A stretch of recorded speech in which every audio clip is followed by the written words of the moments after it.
मूषिकवाहन मोदकहस्त चामरकर्ण विलम्बित सूत्र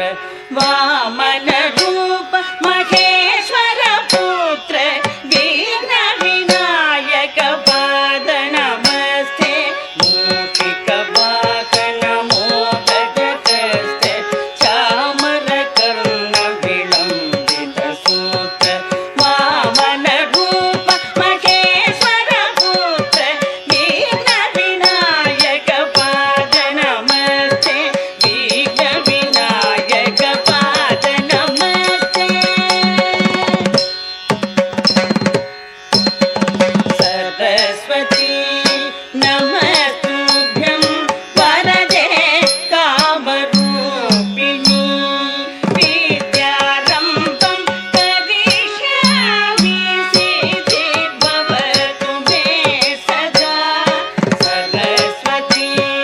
नमस्तुभ्यं वरदे कामरूपिणी विद्यारम्भं करिष्यामि सिद्धिर्भवतु मे सदा सिद्धिर्भवतु मे सदा